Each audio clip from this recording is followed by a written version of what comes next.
Winds did fuel the flames that killed a 70-year-old woman, injured 2 firefighters and several residents. An apartment building went up in flames last night, killing 1 person and injuring 5 others. 1 elderly woman did not survive. 2 firefighters and 3 residents were injured. Firefighters are still investigating exactly what happened here, but we do know they were facing some pretty serious circumstances. The Red Cross says it will be a long time before anyone can move home. We do know Red Cross has translators out here on the scene to help get these people what they need. The Red Cross says they're sheltering at least 100 people. The Red Cross is now trying to take care of those who are starting the new year without a home.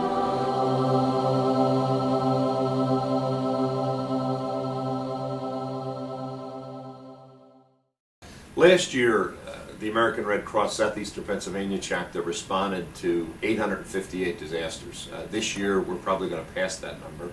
Every one of those disasters is unique in some way, but I think the Bradford Arms apartment fire that happened on New Year's Eve and New Year's Day is especially unique for a couple of reasons. First of all, it happened over a holiday season.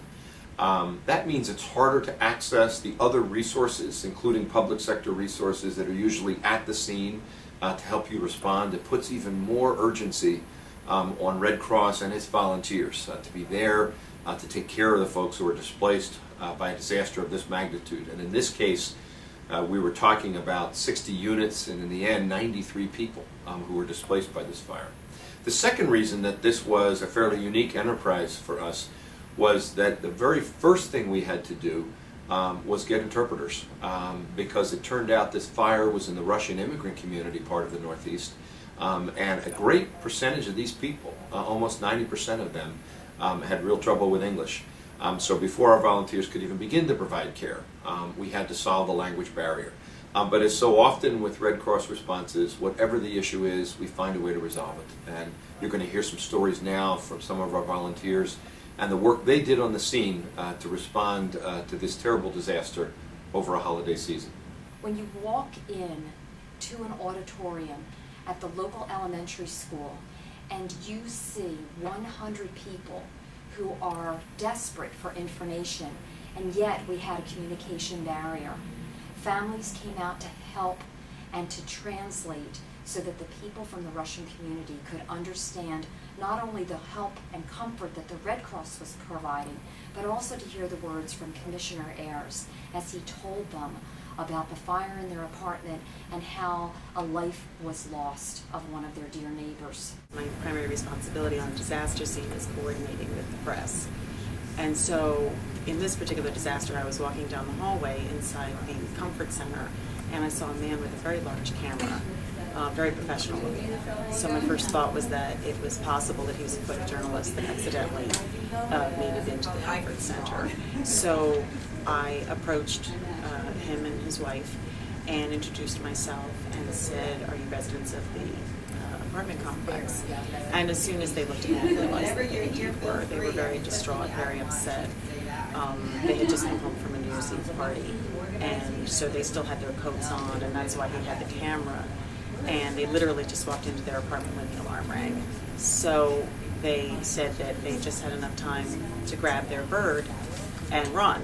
And after he said that, I looked right next to him. There was this giant bird cage, and it was about as high as my shoulder. And inside was this beautiful bird. And I said, "Wow, thank God you were able to rescue your bird."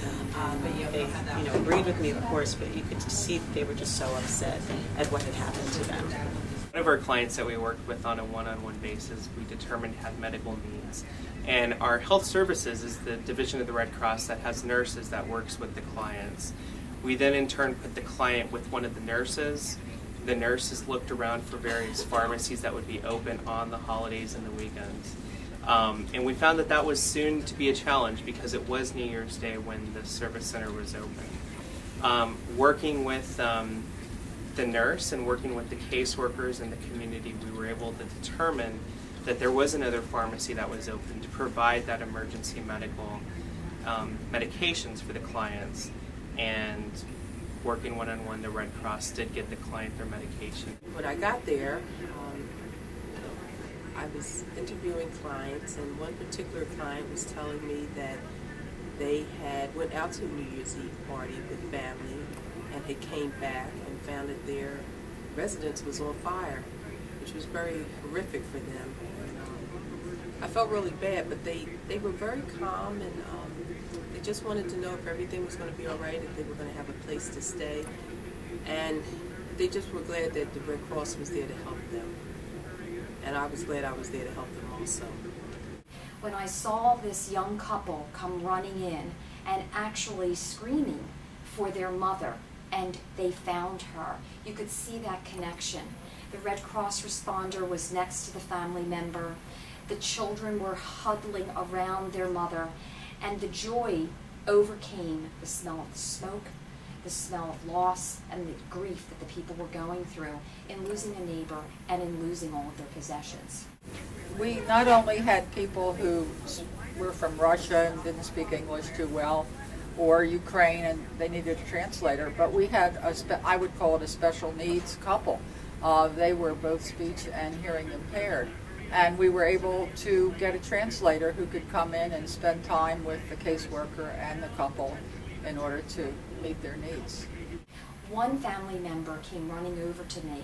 I could barely understand her, but the one word that I did catch was documents, documents. She was so concerned with all of her papers that she had from the Russian community.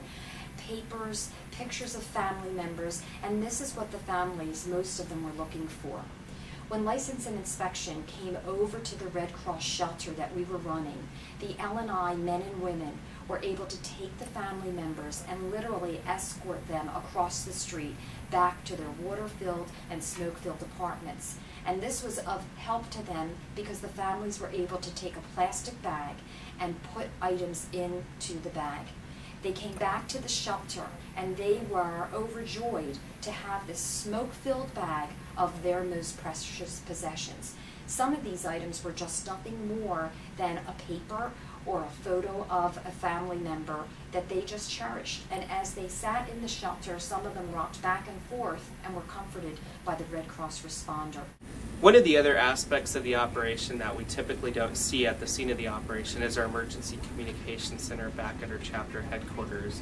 This communication center did receive numerous phone calls that came in throughout the day of the event with members of the community wanting to donate financial assistance to the clients, wanting to donate other items that we could provide for the client's recovery.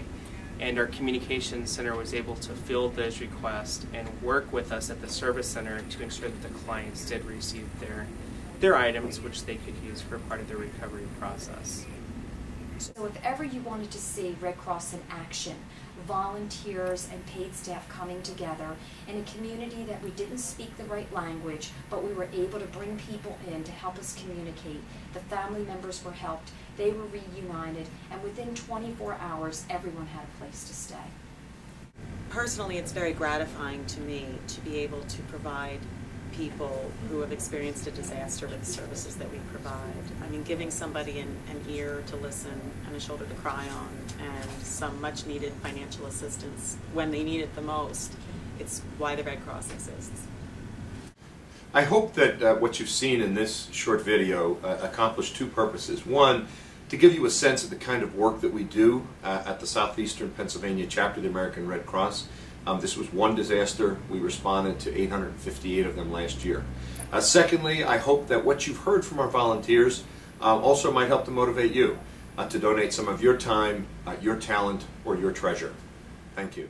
It's New Year's Day, and it was 4:15, and there was a need. People needed help, and so that was okay. I didn't mind. This is what the Red Cross does.